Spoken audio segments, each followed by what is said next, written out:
issues.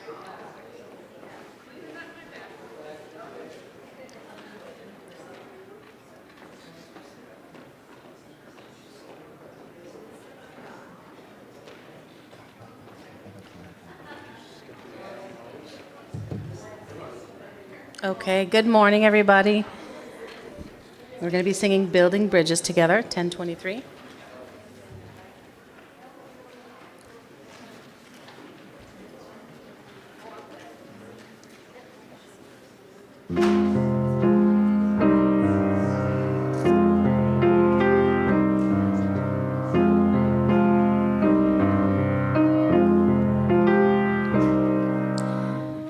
Building bridges between our divisions, I reach out to you, will you reach out to me?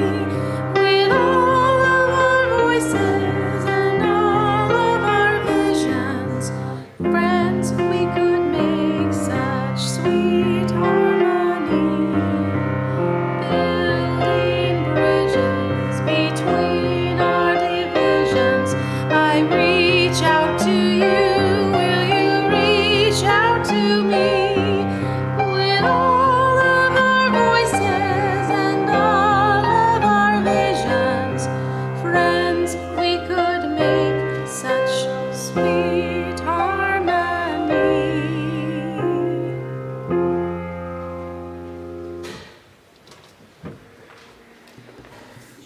Good morning.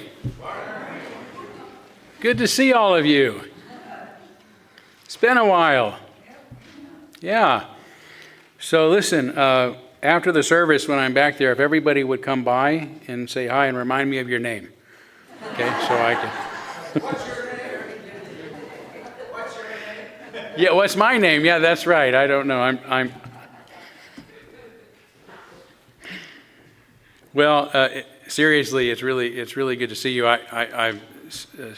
It just so worked out I was gone 6 Sundays in a row, which was unprecedented. I mean, usually I take a month off, if that. So it was quite a break. People ask me what I did. Not much. It was too cold to do much, which is why I like February. And so I just chilled, rested. Maybe is a better word. That was not a pun. And we got a few little things done, but nothing major. Just enjoyable. It was just an enjoyable time and get my mind off things and, focus, center, that kind of thing. So appreciate you tolerating my absence, but it's good to be back and to see all of you. I have an announcement for next week, Potluck Sunday. Just wanted to remind you of that. So please plan on attending, and it's a great opportunity to visit with one another. I know we usually do the church mission statement and all that. I haven't forgotten that, but I'm going to forego it this morning because I wanted to say some other things before we launch into the service. Because I realized, during my absence, some bizarre things have happened in our world almost every day. Right. So I would imagine that, and by the way, I acknowledge everybody who's live streaming with us this morning too, talking with you too. Good to have all of you. Good to be back. But I realize that a lot of you are probably experiencing the same anxiety, frustration, anger, all the things that come with all that has been going on these past, especially 5 weeks, on an almost daily basis. And, perhaps the past few weeks were the worst time for me to be gone as a minister, but at the same time, that's pretty much going to be every day, every week for a while. So I'll catch up, I promise. But I just kind of wanted to talk quickly about, some strategies I use for coping. And the first one is to, adopt that stoic attitude of recognizing that there are some things within our power to change and some things that are not in our power to change.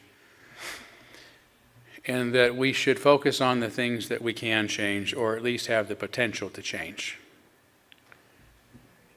and not the things that we cannot change. Right? We cannot change who the president is, for example. We cannot change some of the things that happen due to the decisions he makes. But there are things that we can change. We can, first of all, we have some control over our own attitudes. We have control over some things in our own relationships and communities, and even in the world, that we can make a difference on or in. So I encourage you to think about those things that you do have the power to improve. And secondly, I would remind you that we are in an age of rapid change. And not just because of the political situation, but the world itself is changing rapidly, and it's predicted by many that these next few years, these next 10 years, 20 years, are going to make the last century look like the last millennium, okay, the last 1,000 years. And we are not made for that. No animal is, right? Every creature is evolved as a creature of habit. That's what shapes us and determines our behavior, including humans. So we don't like change. We are creatures of habit and are not accustomed to rapid change, but that's the world we're in. And part of my job as minister, at least as I've recognized it for the past nearly decade now, is to try to help prepare you for that change. How do we function in a world of constant, rapid, exponential changes? And that's where the agility and the flexibility comes in, and finding ways to be enthusiastic about possibilities rather than fearing the change, which is the instinct. So that's the second thing. The third thing I'll say, and this will be the last point, is that as liberals, we really need to be good thinkers, right? And recognize, as liberals, it is likely that most of us did not vote for Donald Trump. Okay, but it is not true that none of us did, and I know this. I know this is so. Okay, and I know some liberal people who are extraordinarily good-hearted, extraordinarily intelligent, and extraordinarily compassionate, who voted for Donald Trump. Okay, so we've got to. If you have to sit with that, sit with it. But that's the case, and so in our dialogue, I think we should be respectful of that awareness. And what I mean by that is we should say what we believe is true about the political situation and about Donald Trump. I mean, I think Donald Trump is a malignant narcissist who is ideologically, or mentally that is, and psychologically unfit for office. That's a truth. And tolerance doesn't mean I can't say that. Tolerance means I can say that. Tolerance does not mean that I can attack you if I disagree with you on that point, or attack your character, but that I respect you and that I listen to your reasons if you choose to give those to me for your position. The other part of being reasonable, because that is an important tenet of liberalism, is not to get caught up in the instant emotional knee-jerk reaction that everything that's going on in Washington right now must be a bad thing because the other side is doing it. And one of the most poignant examples of this is the criticism of Elon Musk not having been elected. And I hear the liberal media, I wouldn't have used the term liberal media in the past, but that was an invention of Ronald Reagan to cause us to fear the truth that the media was speaking. But since his deregulation of the industry, we now have biased media, not only Fox News, but liberal versions, MSNBC and CNN. And they almost always preface Elon Musk's name with the unelected Elon Musk. right? Inferring that there is something obviously and innately unethical about Elon Musk making decisions because he was not elected by the Americans to make those decisions, American citizens or voters to make those decisions. Now, did any of you vote for Donald Trump's cabinet members? Did any of you vote for the federal employees that we're very concerned he is now firing? Of course not, right? The fact that Elon Musk is making decisions based on the appointment he has has nothing to do with whether or not he's been elected. And catching ourselves on that, right? That's not a fair criticism. There's lots to criticize Elon Musk about, right? His chainsaw vibrato, perhaps, is one of those points that I would disagree with. But it's so easy just to get caught up. Oh yeah, why should this guy do this? He wasn't elected. Well, most people making decisions in Washington weren't. So it's just a way to falsely attack someone, and it's easy for us. That's just one example of how we just go along with the narrative and the fear and the anxiety and sometimes the unfairness that our side, if you will, is touting.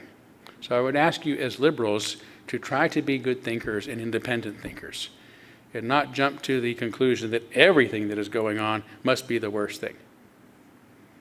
Sometimes it's not. There's actually a logic to tariffs.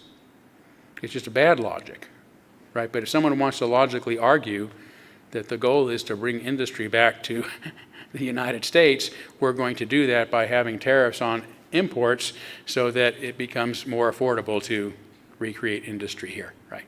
But that becomes timely, and it becomes expensive, and it causes people to suffer in ways we don't want to suffer, and it denies our connection to the global community that is actually the reality we're in. So that's all I'll say about that.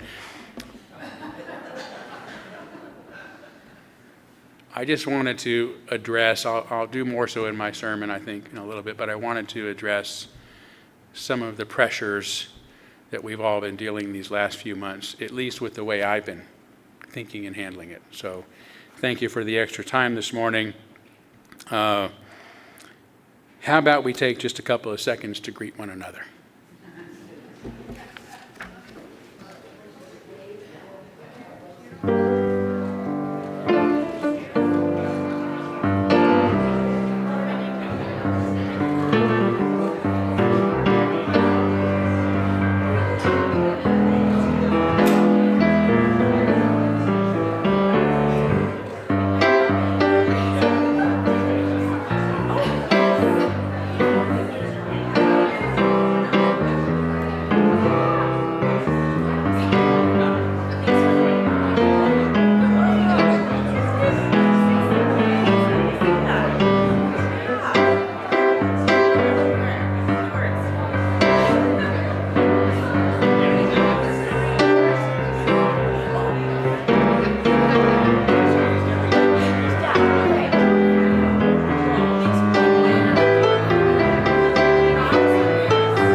All right, more time to visit during social hour following this service, so please stay around for that. But let's move forward now by lighting our chalice, the symbol of our unity and our solidarity, of our openness and our inclusion, of our community and our individual uniqueness. May this small flame be our offering of warmth to those who are cold and alone, and a light to those in darkness. May it be a flame that ignites justice in our world and a beacon of hope to those in need, and may it reflect at least a spark of truth wherever truth has been lost and cast a healthy shadow of doubt wherever it's been found.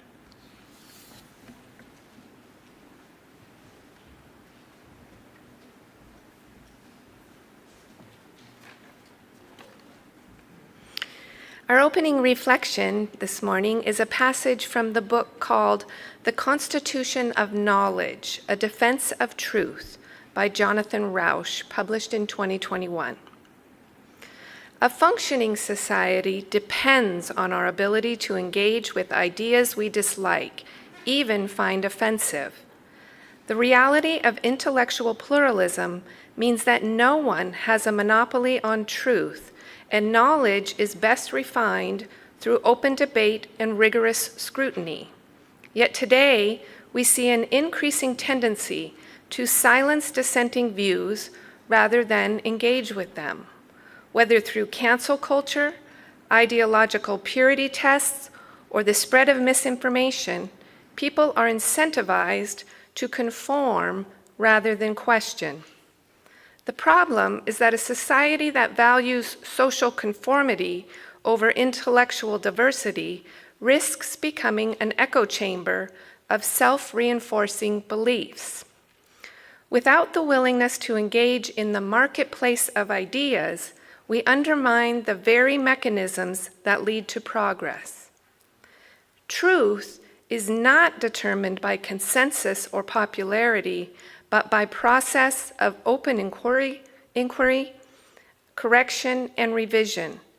The more we shield ourselves from opposing views, the weaker our understanding becomes. If we wish to preserve a free and open society, we must cultivate resilience, the ability to listen, to question, and to tolerate disagreement without resorting to suppression or outrage.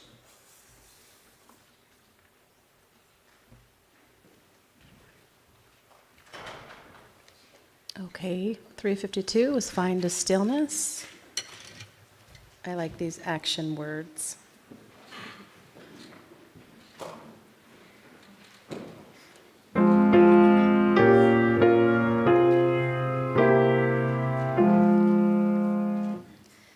Find a stillness, hold a stillness, let the stillness carry me.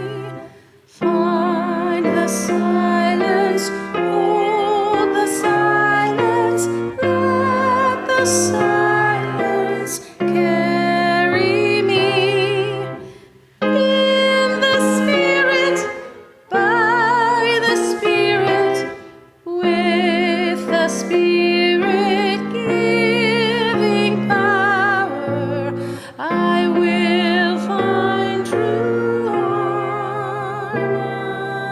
harmony. Seek the essence, hold the essence, let the essence carry me.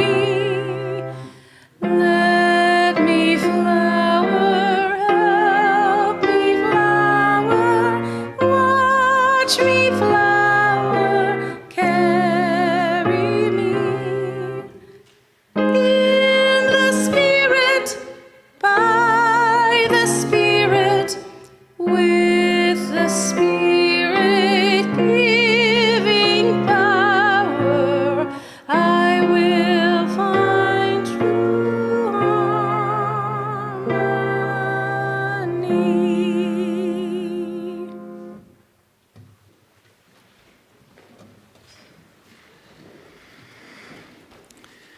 We'll now kindle our candles of care for those who are most on our hearts and minds this morning.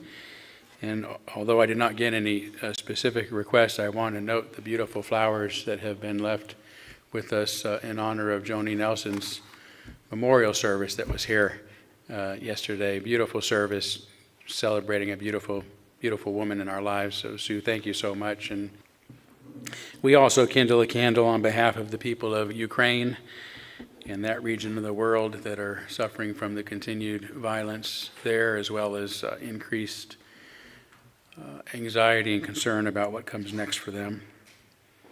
As we also light a candle for the people of Israel, and particularly Palestinian people, who must be absolutely wondering what is going to happen to them when Trump Tower Gaza goes up. Really bizarre times we're in, but they've gone through a lot, and now have to worry about whether or not they'll be able to live in their own homeland again. So let's take a moment of silence, embracing others who might be in your hearts today, and as always, you're welcome to name them aloud if you'd like.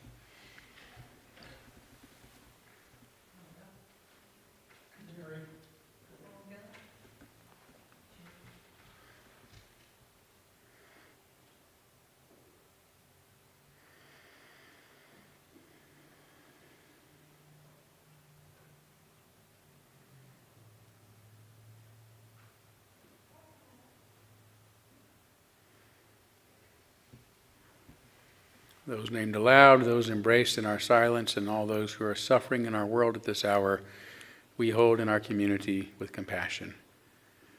And we now gratefully give and receive this morning's offering, which helps sustain this community and our mission to the larger world.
That says it all. I know during the first service, I said, this was supposed to be my day, right? I've been gone for 6 weeks. I mean, right? All I could think of was someday we're gonna watch Jackie perform, and we're gonna say, I remember when they used to perform at our church, right? Up in bright lights. I remember when they were performing in our church. How fortunate we were. Well, we would like for you to be here for a long time to come, but you deserve, listen, you've got to be, and this is not because I'm biased, you've got to be one of the best musicians in town. Yeah, right? Yeah. So we are incredibly fortunate. You're gonna hear more, so you'll know what I mean. So I'm just gonna rip up my sermons. We're gonna have we'll have different services. We're gonna have a music service and a preaching service, so that's a 9:15 to noon. There you go. We'll just keep going. Yeah. Let's do it. Where the heck am I? What am I doing? Children's story? All right. Are there any children in here? Anyone who's young enough who would like to come up to the front of the church, or older? You can come up here if you're old too. Nobody wants to admit they're old. So, thank you for joining me. I brought a friend as usual. I'm not sure who it is, but let's see. Let's see who we have here.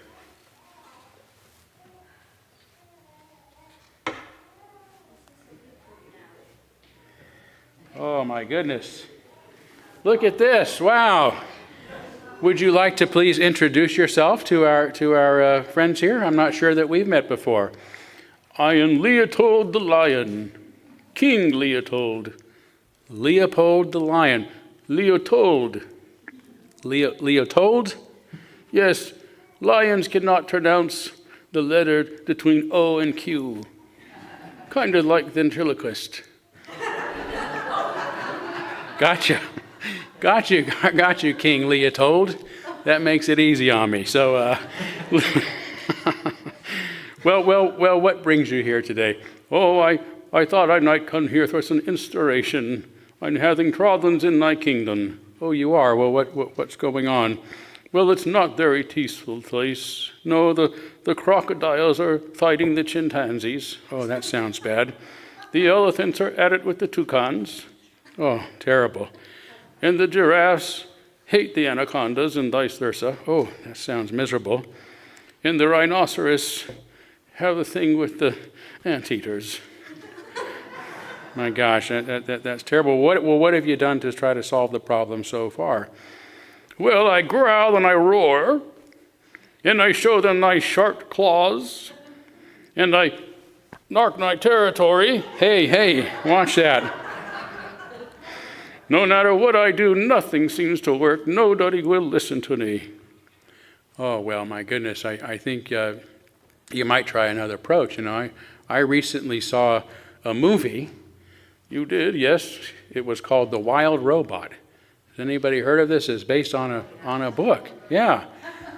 So have you not seen it yet? No, I watched the movie and read the book. You've watched the movie and read the books. Okay. Well, spoiler alert. Okay, so now the animals of the forest are a bit different than the animals of your jungle, but it was kind of the same thing. All the animals mistrusted one another. The moose distrusted the deer. The deer hated the turtles, and the turtles the fish, and they just everybody was at each other's throats. And one day this crate falls out of the sky, and out comes this AI powered robot. And the robot had activated on the first thing it imprinted with, which happened to be a baby goose. And the goose, of course, imprinted on the robot. And the next thing we know is the robot thinks it's its job to help raise this goose so that it can one day migrate to a better place. Oh my gosh, that sounds like a really hard job. Yeah, the robot had to become the mother. And everybody called the robot a monster. Everyone in the forest, all the forest creatures said the robot's a monster, and that the goose that she was taking care of, the gosling, was a freak. Oh, that's so sad. Yeah, it really is. But anyway, one day it became, the winter was really bad, and sadly it looked like all the creatures of the forest were going to freeze to death. And that robot risked her last bit of battery power to go out and bring all the animals in the forest into the den that she had created, including the most fierce animal of the forest. You know what it was? A lion? No, not a lion. It's in the forest, it's a bear. She brought the big bear. And at first they were all fighting each other and arguing and debating. And finally, they realized that when she risked her life for them, that maybe they should learn to get along. And all the creatures of the forest began to support each other and befriend each other. And it completely changed their community by just recognizing that we shouldn't judge people by their appearance, and just because they're different from us doesn't mean we can't be friends. So maybe instead of growling and roaring and showing your claws and marking your territory, you should try getting people together and maybe doing something fun. What do you think? Well, I think I'll give that a try. Wiser words have never been said. People are going to think that King Leopold is a genius. All right, thank you, King Leopold, for being here. We're so glad to have you. And now we will sing our children out to religious education.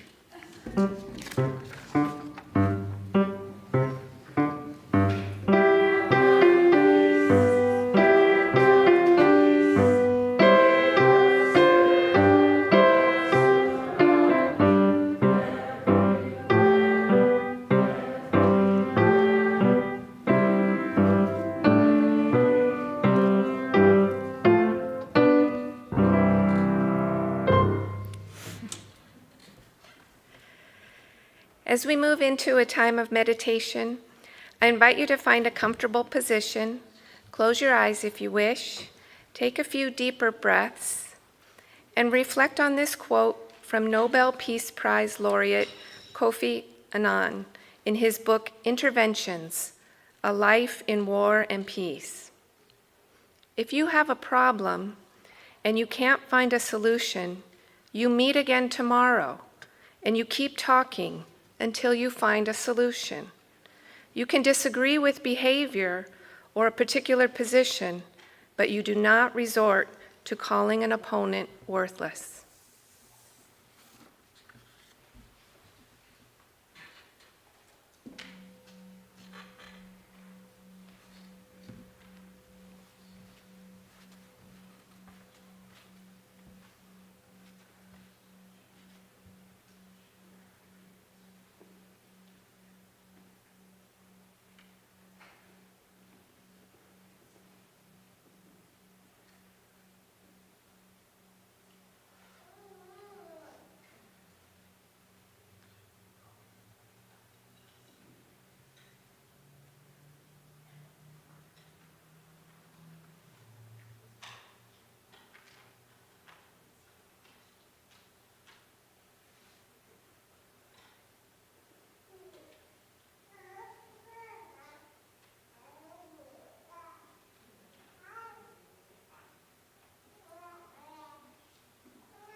making time, waiting for the welfare dime, because they can't buy a job. The man in the silk suit hurries by as he catches the poor old lady's eyes. Just before or for fun, he says, "Get a job." Well, that's just the way it is.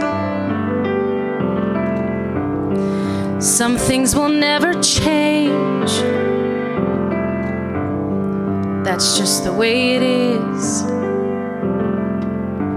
Oh, but don't you believe them?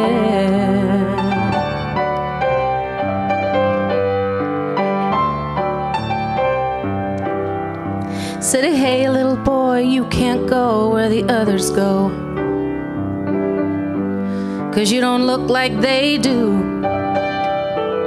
Said, "Hey, old man, how can you stand to think that way?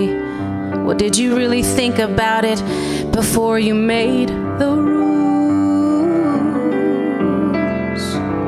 That's just the way it is. Some things will never change. Oh, and that's just the way it is. But don't you believe them?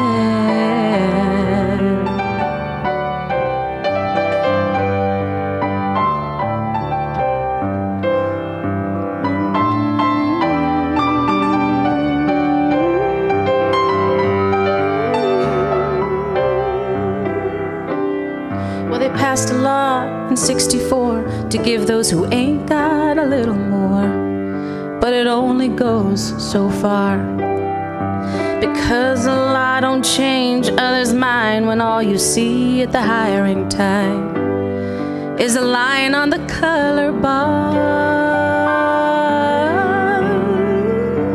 Well, that's just the way it is. Well, some things will never change. Ooh, and that's just the way it is.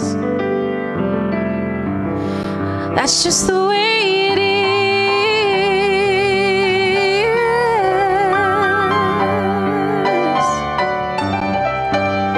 Ooh.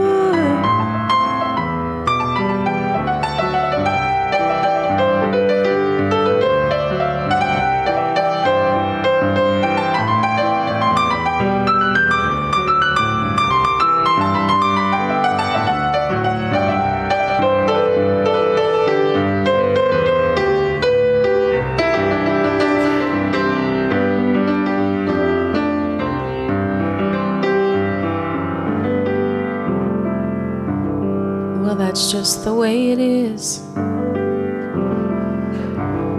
Some things will never change,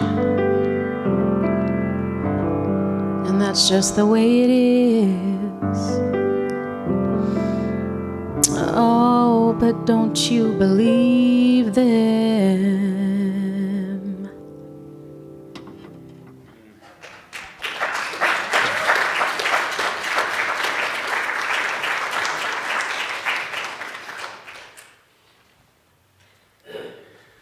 Wow, thank you so much. I am certain of very little in this world, but I am certain that we have the best music at church, for a church in our community. Yeah. Yeah. Now, those of you here obviously know that it's daylight savings time last night. But you should know that some people, we're supposed to be done at noon, and some people who didn't know will be coming in at noon when I'm just about halfway through my sermon. So be prepared.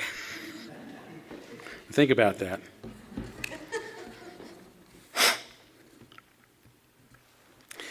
Okay, so that's not a misprint. The familiar phrase, the more familiar phrase, "United we stand, divided we fall," has been around at least as far back as when Aesop used it as the moral of a story about the 4 oxen and a lion. And the oxen survive the lion's frequent attacks by turning their tails inward towards one another so that whichever way it approaches, it's always met with their horns. But after quarreling amongst themselves and separating, the lion soon puts an end to all of the unfortunate oxen.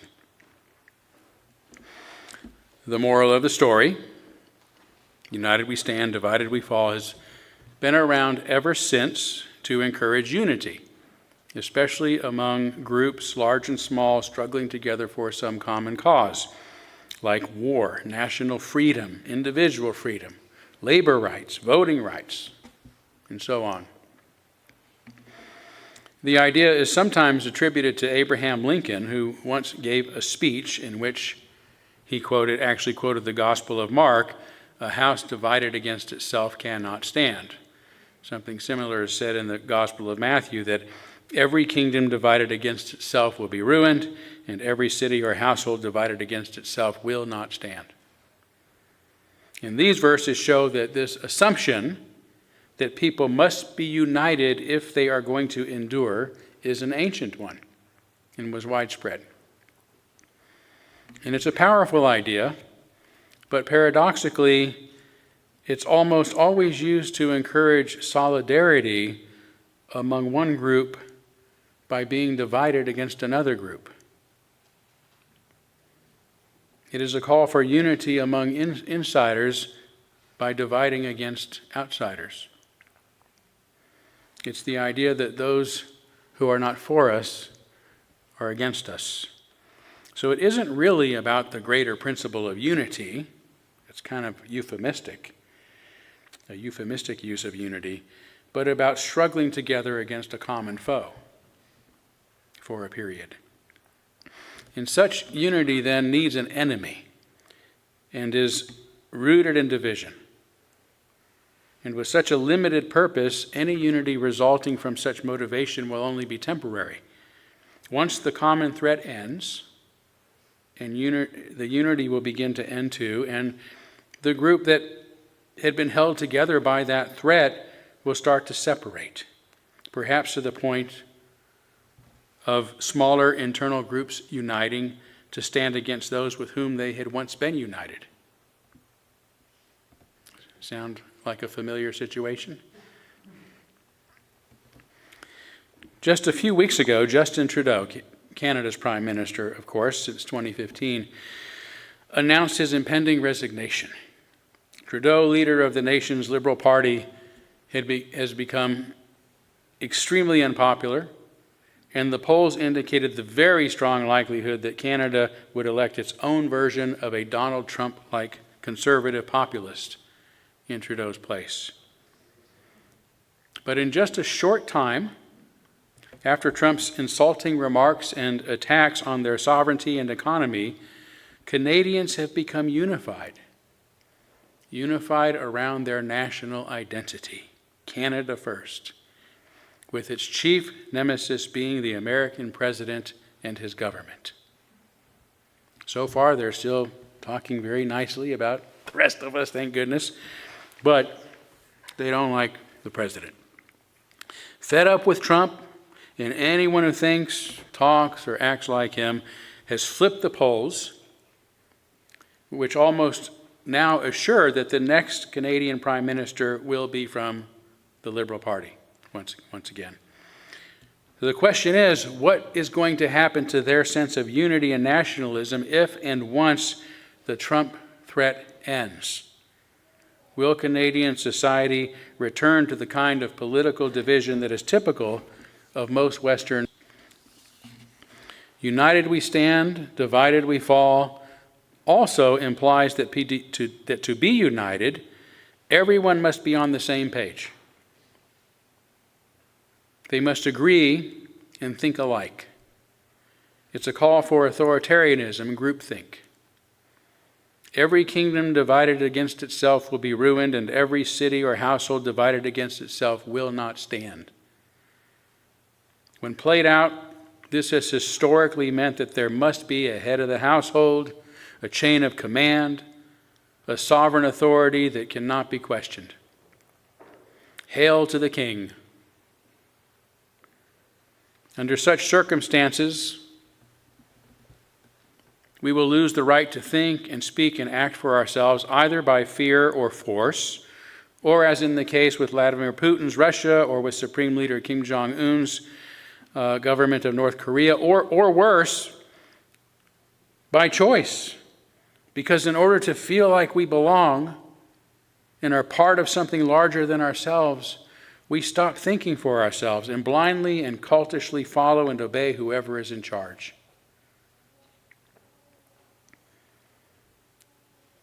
There's something instinctive in us that wants to join with others by becoming obedient, to be accepted by being obedient, just as we are trained and taught from the very beginning to obey our parents, listen to our teachers, follow the rules, abide by the laws. And this is how we can ensure that we will be loved and rewarded and accepted by others in our society. In his book on disobedience, social psychologist Erich Fromm wrote, "The child just expresses himself, but from the first day of his life onward, he is filled with an unholy respect for conformity, with the fear of being different, with the fright of being away from the rest of the herd." That's how we're raised. If most of the rules imposed upon us in childhood are with the intention of keeping us safe from harm, be they legitimate, like look both ways before crossing the street, especially a good rule to follow, or foolishness, like believe in Jesus or you will go to hell, then we are also likely to grow up to believe that doing what is expected of us will keep us safe, and it will guarantee our place in society. But this type of unity with others is a double-edged sword because it requires us to relinquish our authentic power to think and to question. Freedom and the capacity for disobedience are inseparable, Fromm says. And at this point in history, the capacity to doubt and to disobey may be all that stands before a future for mankind and the end of civilization. Perhaps we see such an end happening today in the good old USA, which contains the principle of unity in its very name. It also refers to the maintenance of now 50 separate states, the United States of America. And these 50 states further, in the country that they belong to, are considered separate from 35 other countries that also share America, the American continent, which together contain nearly 15% of the world's population. The United States of America represents just a little over 4% of the world's population. Yet we have chosen a xenophobic and authoritarian leader who promises America first, to make America great again at the expense of our friendships and our relationships around the world. Just 4.3% of the population first. That's selfish.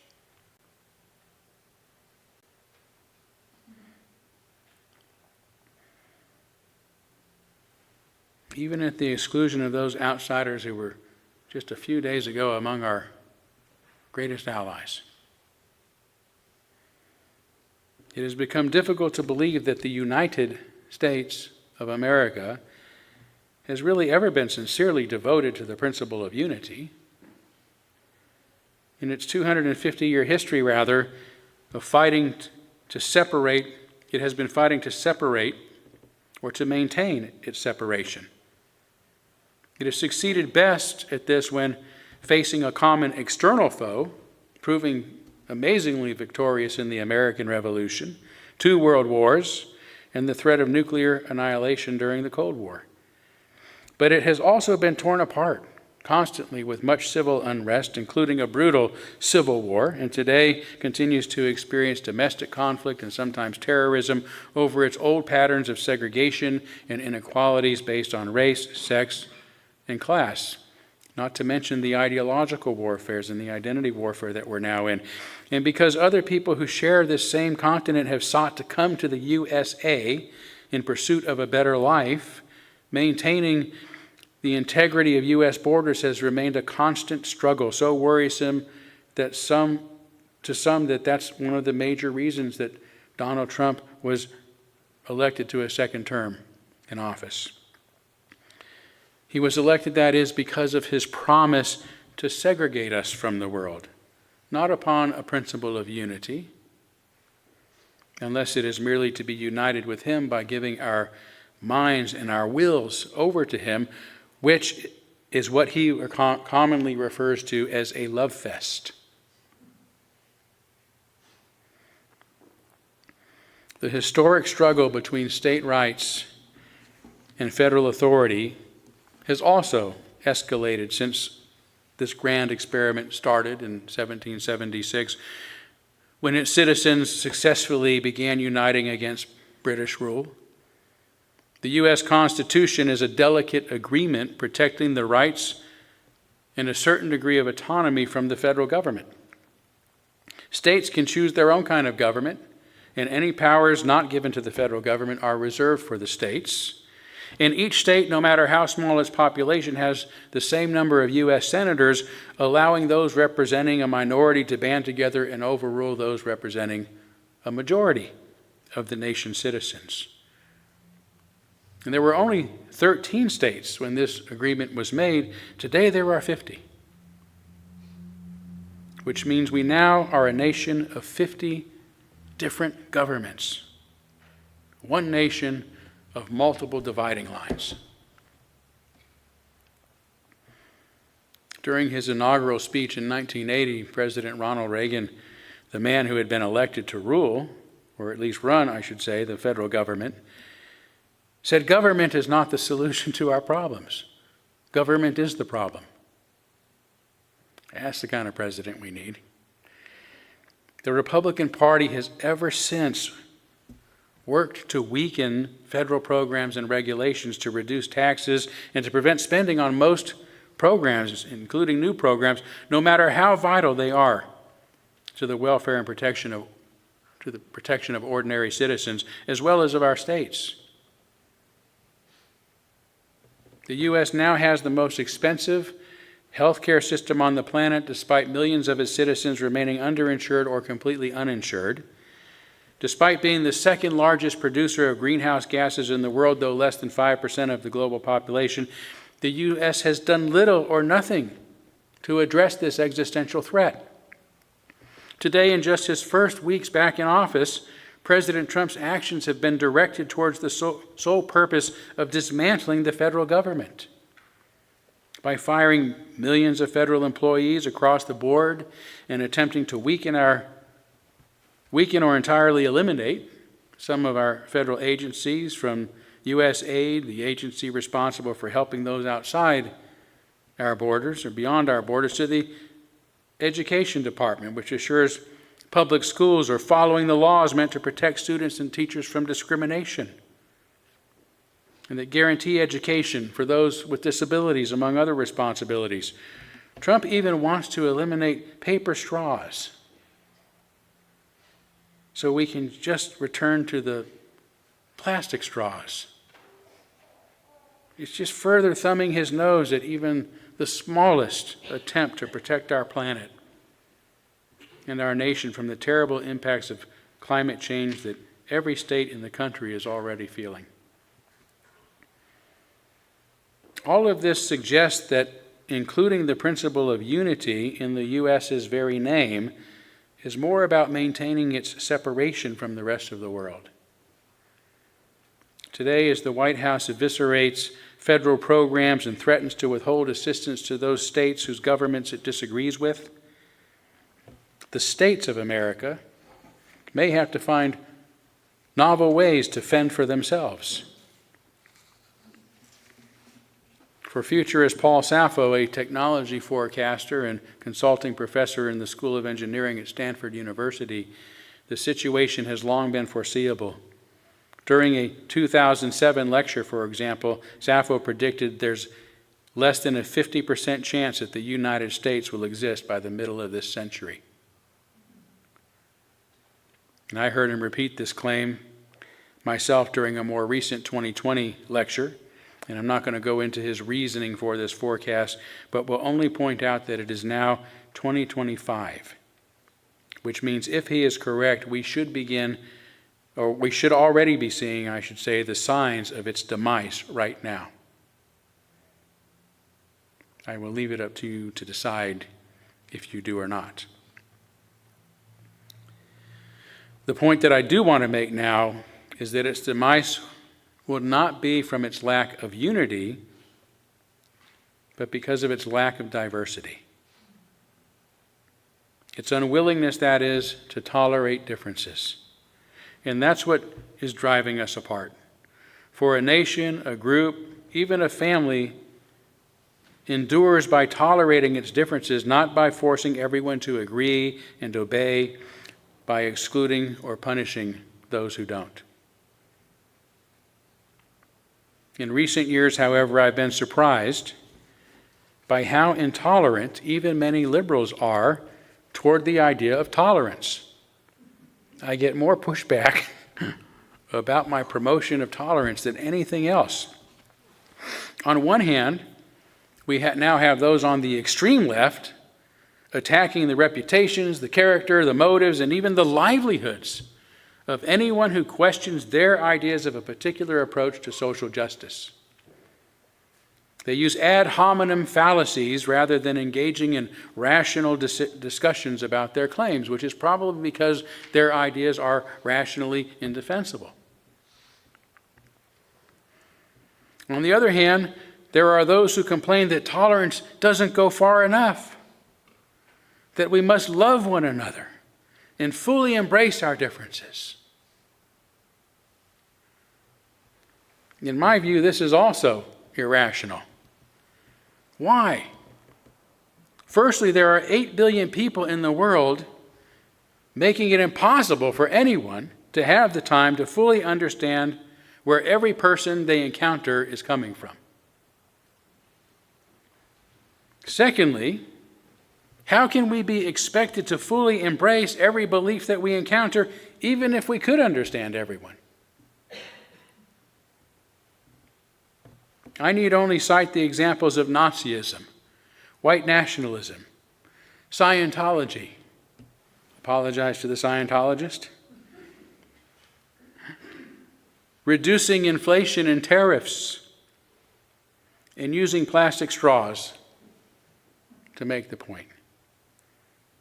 There's good reason for us not to embrace many, perhaps most, of the ideas that we encounter, because they are bad ideas. It should be remembered that the principle of tolerance, which means living peacefully among those with whom we differ, is one of the few defining principles of liberalism. It is difficult for us to claim that we are liberal if we are not in support of tolerance. Although the saying, live and let live, has much earlier roots, for example, it only became prominent in English during the Enlightenment, when liberalism was born. Prior to this, tolerance was considered a bad word, even a crime. Throughout most of human history, and sadly, in much of the world today, people have believed that holding different beliefs would lead to civil unrest and conflict, and that calling for tolerance was akin to disloyalty and a call for anarchy. There were places it was a crime. It has been only after long periods of brutality and bloodshed during failed attempts to maintain but one idea that some have begun to utter this forbidden word, tolerance. And the Unitarians were ahead of the curve, becoming the first religion in history to enact a religious toleration law, the Edict of Torda, in 1568, right, during the Renaissance.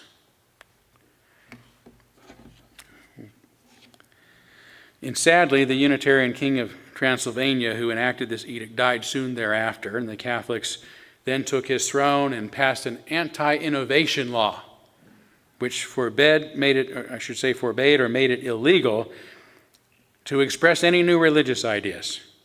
resulting in the arrest and imprisonment of Unitarian Bishop Ferenc David, who was really architect of the Edict of Torda. He died in a dungeon beneath the castle of Diva only 6 months later. It would be another century, more than another century, during the Enlightenment that societies and nations would reconsider the taboo notion of tolerance. In the U.S., this eventually resulted in its own such edict. Do you know what that edict was? The First Amendment of its Constitution. Congress shall make no law respecting an establishment of religion or prohibiting the free exercise thereof. That's what the Edict of Torda was about.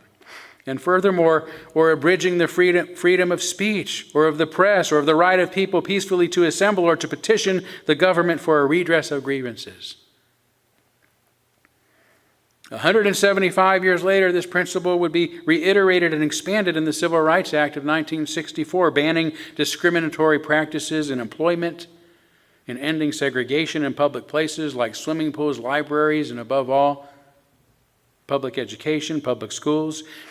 In 1965, a year later, the Voting Rights Act was passed, banning discriminatory practices that were preventing black people from accessing the voting booths, the polls, especially in southern states. And later still, in response to the assassination of Dr. King, another such law was enacted prohibiting discrimination in housing based on race, as well as religion, sex, national origin, or disability.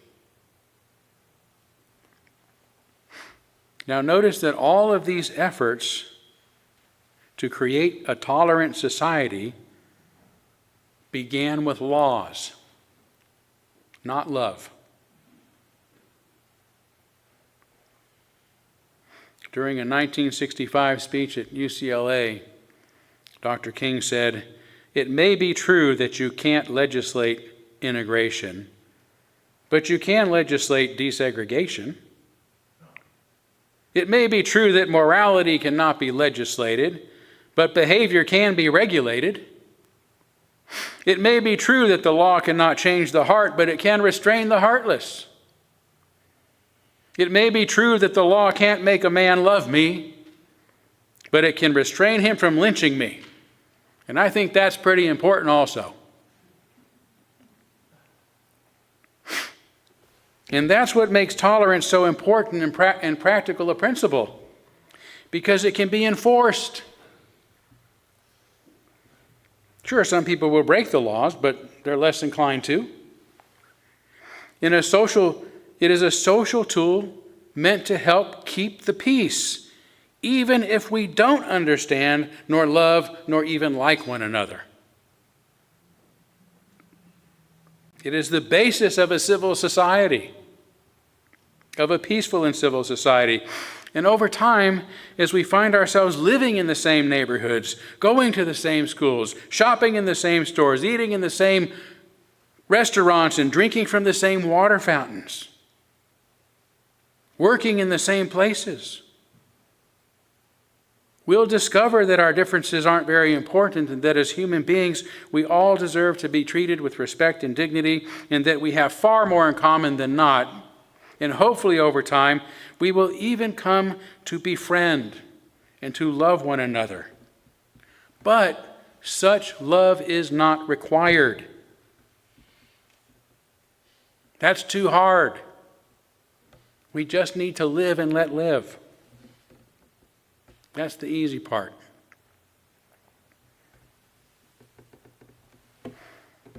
We only have to tolerate each other. In a world of differences, toleration is far more useful and practical than love. As proven by the failure of Christianity to establish heaven on earth after 2,000 years of trying, claiming that God is love and that we must love one another. How's that worked out? In his 2006 book, In Defense of the Enlightenment, Tzvetan Todorov says that during the European Age of Enlightenment, the status of our differences were taken as the basis of unity, not isolating one attribute to impute on all. He said this could be done by fostering tolerance and emulation, the free exercise of the critical spirit, and the self-detachment that enables individuals to see things from another's standpoint and attain thereby a level of generality that includes all viewpoints. Yet he goes on to remind us this understanding was not a gift from heaven. It came with a high price tag. Before being the continent, that embodies tolerance and mutual recognition, Europe was the site of painful divisions, murderous conflicts, and incessant wars. This long experience, etched in its memory, in its narratives, in its buildings, and even in its landscapes, is the tribute it had to pay to be able to benefit many years later from peace.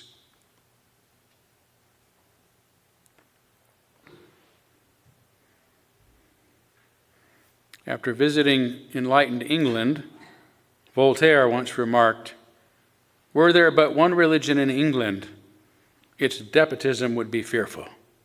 Were there but two, they would cut each other's throats. But there are 30, and they live in peace and happiness."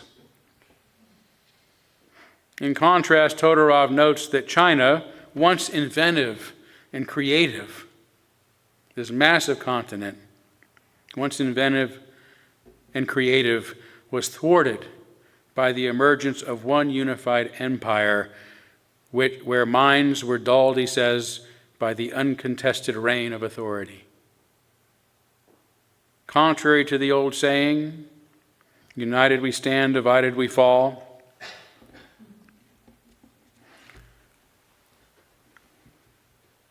sorry, I've lost my spot here. Contrary to that saying, he says, here it is in division that there is strength. It is in division that there is strength. Imagine if we called ourselves the Divided States of America.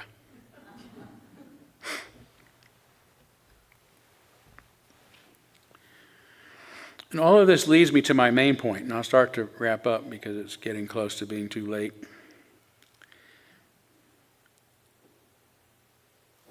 That we have to flip this script. It's not by being united that we stand, but by being divided. By recognizing and accepting, that is, that we live in a world of differences. And it is our ideas of unity and sameness, and worse, our attempts to force everyone around us to accept our ideas and our beliefs about truth and politics, religion, justice, and so forth, that actually produce the hate and the hostility, the conflict and the injustice, and that prevents us from progressing and achieving together humanity's full potential and greatness. Dr. King did not dream of a world where we march lockstep, like some great military force directed by one command, one mind, one uncontested reign of authority. He understood that we must join hands and walk together with those who are different from us if we are truly going to progress and establish a more peaceful and just society and world for everyone. He understood that the rigidity that comes with unity eventually causes a society to shatter, as is happening today, and that it is by accepting our differences, by tolerating one another, and to live and let live, to think and let think, to speak and let speak, that we shall prosper and endure. Thank you.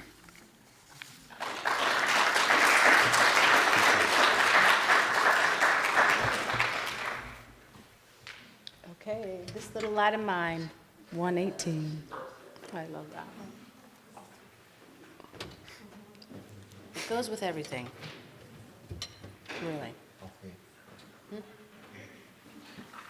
Yeah, 1 and 3. We're just gonna do 1 and 3. Yep.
For our benediction today, here are some words of guidance to take us out into the world from Religion for Atheists by Alain de Botton. Forgive others, be slow to anger, dare to imagine things from another's point of view, and set your dramas in perspective. Amen. Blessed be. Salam alaikum and shalom.